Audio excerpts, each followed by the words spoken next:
نحمده ونصلي على رسوله الكريم أما بعد فأعوذ بالله من الشيطان الرجيم بسم الله الرحمن الرحيم إنا نحن نزلنا الذكر وإنا له لحافظون صدق الله مولانا العظيم وصدق رسوله النبي الكريم اللهم صل على محمد النبي الأمي وعلى آله وصحبه وسلم تسلیما۔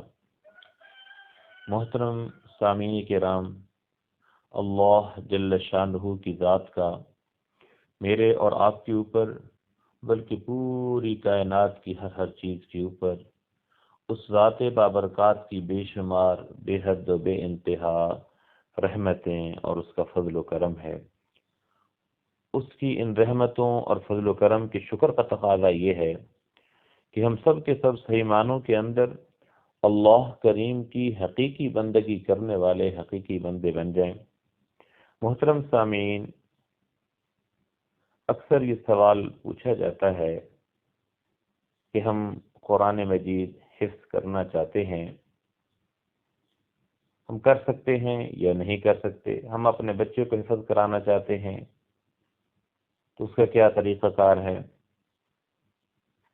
اور ایک سوال یہ بھی آتا ہے کہ جی ہم نے یاد کر لیا لیکن ہم بھول گئے اور اب دوبارہ یاد نہیں ہوتا۔ تو محترم سامعین، دونوں سوالوں کا جواب آپ کے سامنے رکھتا ہوں۔ پہلی بات تو یہ ہے کہ قرآن مجید فرقان حمید حفظ کرنا یہ اللہ کی کتاب ہے، عظیم الشان کتاب ہے، بڑی مقام و مرتبے والی کتاب ہے۔ جب اللہ کی کتاب ہے یقیناً بہت بڑی کتاب ہے، لیکن اللہ کریم نے اس کتاب کو یہ اعزاز بخشا ہے کہ جو بندہ اس سے قریب آتا ہے یہ بالکل اس کے قریب ہو جاتی ہے، جو اس کو چھوڑ دیتا ہے اس کو یہ کتاب چھوڑ دیتی ہے۔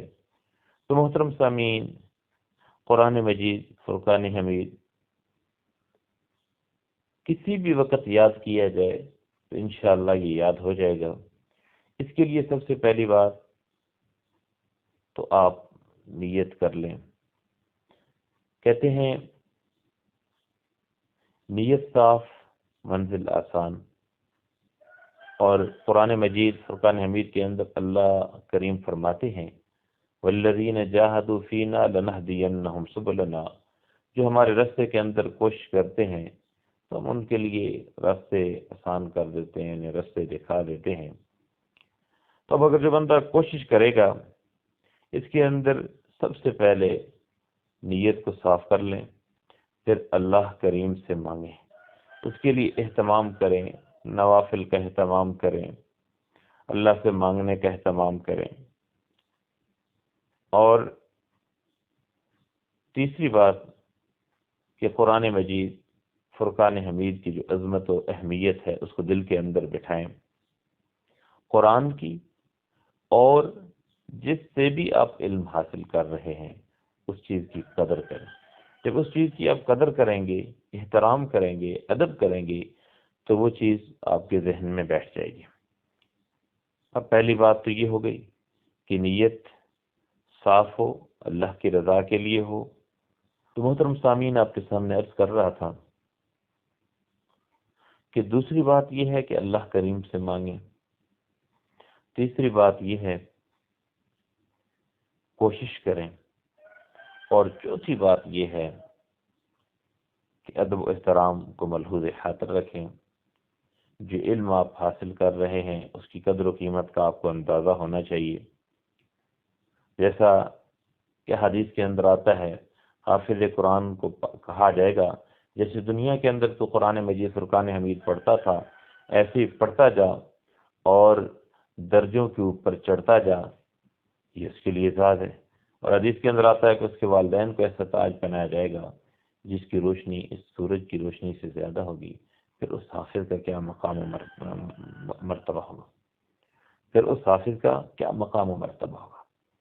تو محترم سامعین، اب دیکھ لیتے ہیں کہ قرآن مجید فرقان حمید حفظ کرنے کے لیے اس کا وقت اور ترتیب کیا ہے؟ وقت تو سب سے بہتر وہی ہے کہ جب بھی ذہن خالی ہو، کوئی اور رکاوٹ نہ ہو، اس وقت اس کو، اور پھر جس وقت کے اندر گھر کے اندر آپ حفظ کر رہے ہیں اس وقت کوئی اور ایکٹیویٹی نہ چل رہی ہو، کوئی اور سرگرمی نہ چل رہی ہو، خالی مناسب ماحول ہو گھر کے اندر، اور ایسے دیگر کام نہ چل رہے ہوں کہ جس کی وجہ سے توجہ اس طرف چلی جائے بچے کی، یا جو بندہ خود بڑا بھی حفظ کرنا چاہتا ہے۔ تو مناسب وقت کا اہتمام۔ دوسری بات یہ ہے کہ قرآن مجید، فرقان حمید، عرض کر رہا تھا کہ اس کے لیے مناسب جگہ، مناسب وقت دیکھا جائے کہ جس وقت اور رکاوٹیں نہ ہوں اس وقت پڑھا جائے۔ اور دوسری بات عرض کر رہا تھا کہ کس طریقے سے، تو اس کے لیے سب سے پہلے قرآن مجید، فرقان حمید جب حفظ کرنا ہے، ویسے بھی ہمیں چاہیے کہ صحیح طریقے سے اس کا اہتمام کریں، تجوید کے ساتھ، صحیح تلفظ کے ساتھ، اور کوشش کریں لہجہ بھی اچھا بنائیں، اچھے قراء کو سنیں اور ان کے مطابق اپنا لہجہ بنانے کی کوشش کریں۔ یہ لازم نہیں کہ جن قاری صاحب کو آپ سن رہے ہیں انہی کا لہجہ 100% آپ اختیار کریں، آپ کا اپنا لہجہ ہوگا، لیکن یہ کہ جب آپ کوشش کر رہے ہوں گے، ان کو سن رہے ہوں گے، تو آپ کو قرآن مجید، فرقان حمید عربی لہجوں کے اندر پڑھنے کی سعادت نصیب ہو جائے گی۔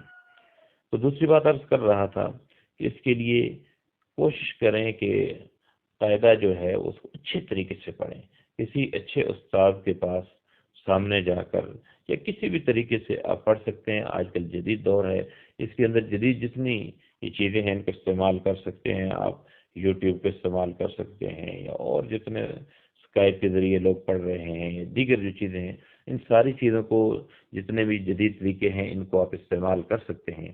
تو ان کے ذریعے آپ سب سے پہلے قاعدہ جو ہے اچھے طریقے سے پڑھیں، ان کا مخارج کا ادراک ہو، معلوم ہو کہ مخارج کیا ہیں، کیسے کس کس حرف کی ادائیگی ہے، پھر ان کا جو بھی ہے کہ کس طریقے سے کس حرف کو پڑھا جاتا ہے، اس کے متعلق جتنی اس کی صفات ہیں ان کا سیکھا جائے۔ سیکھنے کے بعد پھر قرآن مجید، فرقان حمید دیکھ کے پڑھنا یہ سیکھا جائے کہ صحیح طریقے سے آتا ہو۔ جب آپ حفظ کرنے لگیں گے، یاد کرنے لگیں گے، تو پہلے بھلے پورا قرآن مجید پڑھ لیں، پورا اگر نہیں پڑھا تو چند آیتیں، ایک آیت پڑھ کے ناظرہ اس کو صحیح کر لیں۔ ناظرہ جب صحیح آ جائے گی، آپ دیکھیں گے اس کے اندر غلطی نہیں ہے، تو پھر اس کو یاد کرنا شروع کر دیں۔ اور یاد کرنے کے لیے کوشش یہی کریں کہ آپ کو معلوم ہو کہ یہ جو میں پڑھ رہا ہوں یہاں سے یہاں تک اس کی ایک ترتیب ہے، کہ آپ اس ترتیب کے مطابق اسے یاد کرنا شروع کریں۔ جیسے کہ الم تری کیف فعل ربک باصحاب الفیل ہے، تو اگر اس کو آپ یاد کر رہے ہیں تو اس کا حساب آپ لگا لیں کہ پوری آیت ایک سانس میں آپ پڑھ سکتے ہیں یا نہیں پڑھ سکتے۔ اگر پوری نہیں پڑھ سکتے، جتنی پڑھ سکتے ہیں اس کو پڑھیں، پھر آدھی آیت کو پڑھ لیں، پھر اگلی آدھی آیت کو پڑھ لیں۔ ان کو پہلے دیکھ کے صحیح یاد کر لیا، پھر اس کے بعد اپنے اپنے ذہن کی بات ہے، کسی کی ذہنی استعداد بہت اچھی ہے تو وہ اس کو 3 مرتبہ پڑھتا ہے، اسے یاد ہو جاتا ہے۔ کسی کی ذہنی استعداد تھوڑی کمزور ہے، وہ 5 مرتبہ پڑھتا ہے، کوئی 10 مرتبہ پڑھتا ہے۔ تو یہ بہرحال آپ اپنے اس وقت جب پڑھیں گے اس وقت اندازہ ہو جائے گا، اور جو استاد محترم ہوں گے وہ بتا دیں گے کہ آپ کتنی بار پڑھیں۔ اس کو پڑھیں گے آپ اور اس طریقے سے ساتھ ملاتے جائیں گے۔ اگر آدھی آدھی آیت، یہ ایک بہت بڑی آیت ہے، اس کو 4-5 حصوں میں آپ تقسیم کریں گے، پھر اس پوری آیت کو ملا کے اکٹھا پڑھیں گے، پھر اگلی آیت تیار کریں گے، پھر اس کے ساتھ پچھلی آیت کو ملا کے پڑھیں گے۔ پھر سبق جو ہے جتنا پختہ یاد کریں گے اتنا ہی آگے انشاءاللہ آپ کی سبق کی اور پھر آگے منزل۔ تو اس کا اہتمام کریں روزانہ کی بنیادوں پہ، جتنا ہو سکے، تھوڑا ہو سکے، زیادہ ہو سکے، اس کے لیے زیادہ کی کوشش نہیں، پختگی کی کوشش کریں کہ جب آپ یاد کر رہے ہیں اچھے طریقے سے یاد کریں، اور پھر کوشش کریں کہ جو ترتیب ہے کہ سبقی ہے تو سبق کے اندر اور سبقی کے اندر بالکل اٹکن بھی نہیں آنی چاہیے۔ اگر اٹکن نہیں آئے گی، وہ آپ سنا رہے ہیں تو انشاءاللہ تا حیات آپ کو یاد رہے گا اور بعد میں کوئی غلطیاں نہیں آئیں گی، اور بار بار آپ کو اس کی فکر کرنے کی پھر ضرورت نہیں ہوگی۔ ایک تو یہ بات ہوگی۔ اور دوسری بات یہ ہے کہ جب ہم دیکھتے ہیں کہ کئی لوگ اس وجہ سے نہیں، بھول جاتا ہے کہ اس وقت انہوں نے شوق تو تھا، رٹا لگایا، جلدی یاد ہو گیا، اور اس کے بعد انہوں نے اس کو اس طریقے سے باقاعدہ اہتمام کے ساتھ پڑھا نہیں، وہ بھول گیا، یہ بھول جاتا ہے۔ اور جیسا کہ آپ سے پہلے عرض کیا ہے کہ یہ قرآن مجید فرقان حمید کا اعزاز ہے، جو اس کے قریب آتا ہے یہ اس کے قریب چلا جاتا ہے، جو اس کو چھوڑ دیتا ہے تو قرآن مجید بھی اس کو چھوڑ دیتا ہے۔ تو لہٰذا جب تک ہم اس کے ساتھ اپنا تعلق قائم رکھیں گے، لیکن یہ بات ہم نے دیکھی ہے کہ کئی ایسے ساتھی ہیں کہ جنہوں نے قرآن مجید فرقان حمید پڑھا، یاد کیا، اور اس طریقے سے یاد کیا کہ ان کے سبق کے اندر کوئی اٹکن نہیں آئی، ان کی سبکی کے اندر کبھی کوئی اٹکن نہیں آئی، اور پھر اس کی وجہ سے ان کی منزل بھی اچھی ہو گئی۔ اس وقت انہوں نے یاد کیا، اور وہ وقت اور آج کا وقت 40-50 سال ہو گئے، 60-70 سال ہو گئے، لیکن انہیں بھولا نہیں۔ اور اگر وہ نہ بھی سنا سکے رمضان مبارک میں پھر بھی، اور پورا سال نہیں پڑھتے ہیں تب بھی، انہیں بھولتا نہیں ہے۔ میں نے حافظ صاحب سے، ہمارے دوست ہیں قاری صاحب، ان سے پوچھا کہ وہ کام کرتے ہیں، دوسرا پلمبر کا کام کرتے ہیں، تو میں نے ان سے پوچھا کہ میں نے کہا یہ آپ ماشاءاللہ قرآن مجید فرقان حمید آپ نے حفظ کیا، تو ابھی کیا صورتحال ہے، سناتے ہیں کہ نہیں سناتے ہیں؟ تو کہتے ہیں میں کوشش کرتا ہوں، لیکن نہ بھی سناؤں تو مجھے الحمدللہ ایسا یاد ہے کہ میں جب بھی سنانا پڑے، 1 سال بعد، 2 سال، تب بھی بغیر پڑھے بھی کھڑا ہو کے میں سنا سکتا ہوں۔ میں ان کی بات سے بڑا حیران ہوا، مجھے یقین نہیں ہے، لیکن میں نے دوسرے احباب سے پوچھا ان کے متعلق کہ یہ قاری صاحب یہ کہہ رہے ہیں، ان کے متعلق آپ کی کیا رائے ہے؟ تو ان کے جو دوست احباب تھے انہوں نے بتایا کہ بالکل قاری صاحب ٹھیک کہہ رہے ہیں، کیونکہ ان کا ایسا ہی حافظہ ہے انہوں نے۔ پھر میں نے ان سے پوچھا کہ آپ کی وجہ کیا ہے کہ آپ نے اتنا اچھا قرآن مجید فرقان حمید آپ کو یاد کیسے ہوا؟ تو انہوں نے مجھے وجہ بتائی کہ وہ کہتے ہیں کہ اس لیے اچھا یاد ہوا کہ میں نے جب یاد کیا تھا تو ہمارے استاد محترم جو تھے وہ بڑے سخت تھے، سبق وہ اپنی مرضی سے دیتے تھے، اور اس کے اندر کوئی بھی اٹکن برداشت نہیں کرتے تھے، اور جس کی وجہ سے ہم وہ پورا دن سبق صحیح یاد کرتے تھے۔ اور یہی وجہ تھی کہ سبق اچھا یاد کیا، پھر سبکی کے اندر ہماری کوئی غلطی نہیں ہوتی تھی، کوئی اٹکن نہیں ہوتی تھی، پھر منزل بھی اچھی ہوتی تھی۔ تو کہتے ہیں کہ وہ وقت کے اس وقت ہم نے یاد کیا، 2-2.5 سال تو لگ گئے، لیکن وہ وقت ہوا اور آج کا دن ہو گیا، 40 سال ہو چکے ہیں، لیکن میں نے پوچھا کہ آپ پورا رمضان کے علاوہ پورا جو سال ہے قرآن مجید فرقان حمید کی تلاوت کرتے ہیں؟ انہوں نے کہا نہیں، میں اہتمام سے نہیں کرتا ہوں، کرنی چاہیے لیکن میں نہیں کرتا ہوں۔ میں نے کہا پھر تو آپ کے لیے رمضان میں بڑا مشکل ہوتا ہوگا؟ کہتے ہیں نہیں، رمضان میں کوئی مشکل نہیں ہے، میں 1 دفعہ پڑھتا ہوں، زیادہ سے زیادہ کہتے ہیں 1 دفعہ پڑھتا ہوں، 1 دفعہ نہ پڑھوں تو تب بھی کھڑا ہو جاؤں تو سناتا ہوں، اور میری پورے قرآن میں کوئی غلطی نہیں آتی ہے۔ تو ان کی یہ بات سن کے میں بڑا حیران ہوا کہ ماشاءاللہ کیا۔ تو اس کی وجہ کیا تھی؟ وجہ یہی ہے کہ سبق اچھا انہوں نے یاد کیا، سب کی اچھی یاد کی تو منزل اچھی ہو گئی، اور اس کی وجہ سے اس وقت اچھا یاد کیا تب پوری زندگی ان کے لیے آسانی ہو گئی۔ صرف وہی نہیں، اور کئی ایسے قاری صاحبان ہیں کہ جنہوں نے اس طریقے سے یاد کیا، آج ماشاءاللہ وہ قرآن پاک ان کی سینوں کے اندر محفوظ ہے، اس وقت اچھی محنت کی۔ تو پہلی بات تو یہ ہے کہ اس وقت ہمیں اچھی محنت کرنی چاہیے۔ ہم اپنے بچوں کو حفظ کرا رہے ہیں تو جلد بازی نہ کریں، کوشش کریں کہ ان کو ایسی جگہ پہ جہاں پہ اس طریقے سے اہتمام ہو کہ صحیح پکا سبق ہو، اور اسی طریقے سے صحیح پکی سبقی ہو، پھر اس کے ساتھ منزل کا اہتمام ہو، تو انشاءاللہ ہمارے بچوں کو وہ بھولے گا نہیں۔ اور دوسری بات یہ ہے کہ یاد کر لیا، اس کے بعد اہتمام کرنا چاہیے۔ اور جو لوگ صرف رٹا لگاتے ہیں، اس طریقے سے پکا یاد نہیں کر پاتے ہیں، کہیں کمزوریاں رہ جاتی ہیں، ان کو چاہیے کہ اہتمام کے ساتھ تلاوت کرتے رہیں۔ تلاوت کرتے رہیں گے تو انشاءاللہ پھر بھی نہیں بھولے گا۔ روزانہ کا معمول بنائیں، جیسے بزرگ کہتے ہیں کہ ایک حافظ کو 3 پارے روزانہ تلاوت کرنے چاہیے۔ تو روزانہ اگر 3 پارے تلاوت کرتے رہیں گے تو نہیں بھولے گا، اور اگر 3 نہیں کر سکتے، ایک ہی کرتے رہیں گے تو انشاءاللہ العزیز تب بھی نہیں بھولے گا۔ بہرحال اگر کسی کو بھول گیا، کسی وجہ سے اسے سستی ہو گئی، دنیا کے اندر کہیں ہم مصروف ہو گئے، تو اس کا طریقہ یہی ہے کہ قرآن مجید فرقان حمید کو پھر یاد کرنے کا، کہ آپ پہلے پھر نازلہ پڑھنا شروع کر دیں، اہتمام کریں، روزانہ 1 پارہ، 2 پارے، 3 پارے، اس کی رفتار بڑھاتے جائیں۔ جب آپ رفتار بڑھاتے جائیں گے تو آپ کا ذہن کھلتا جائے گا، اور ایک وقت آئے گا کہ آپ کا ذہن خود بخود ادھر آئے گا، اور وہ جو الفاظ آپ نے یاد کیے تھے اس طرف آپ آ جائیں گے۔ پھر جب دیکھیں کہ اب آپ کے اندر روانی آ گئی ہے، پھر آپ یاد کرنا شروع کر دیں۔ 1 رکوع یاد کریں روزانہ کی بنیاد پہ، 2 رکوع کریں، 4 رکوع کریں، اس طریقے سے اس کا اہتمام کرتے جائیں اور پیچھے ساتھ ملاتے جائیں، تو انشاءاللہ العزیز دوبارہ وہ یاد ہو جائے گا۔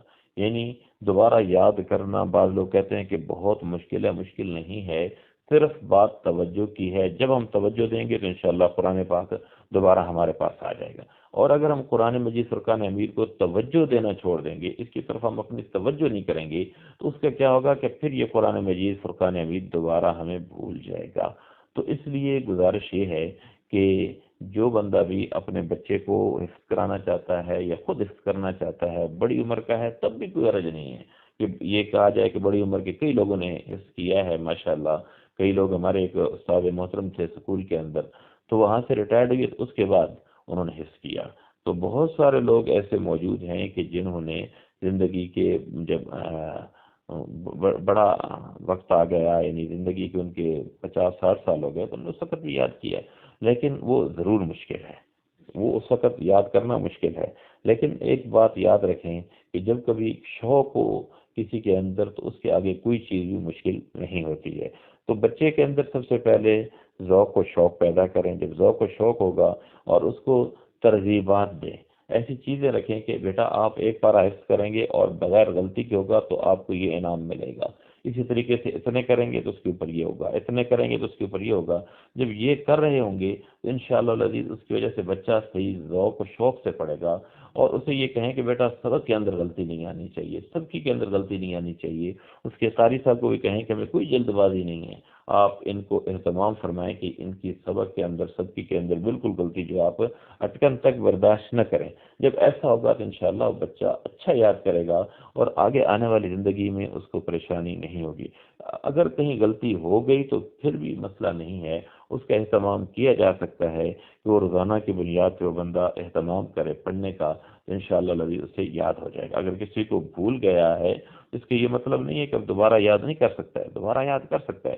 اور دوسری بات ایک یاد رکھیں، ہم تو صرف حافظ کے متعلق ہی سمجھتے ہیں کہ جی ایک حافظ نے بلا دیا تو قیامت والے دن اسے ایسی سخت سزا دی جائے گی۔ ہم یہ جو صورتیں یاد کرتے ہیں، مختلف صورتیں یاد کی انہیں ہم بھلا دیتے ہیں، تو کیا ان کو سزا نہیں ملے گی؟ ان کے لیے بھی ایسا ہی ہے، تو وہ بھی اہتمام کریں، کوشش کریں، ان صورتوں کو بار بار پڑھیں۔ جب بار بار پڑھیں گے تو انشاءاللہ دوبارہ ان کی زبان ان پہ چلے گی اور وہ چیزیں یاد ہو جائیں گی۔ اللہ کریم کی ذات ہم سب کو صحیح معنوں کے اندر صحیح طریقے سے اپنی اس پیاری کتاب کی قدر کرنے کی اور اس کو اپنے سینوں کے اندر بٹھانے کی توفیق سے نوازیں۔ وما علینا الا البلاغ۔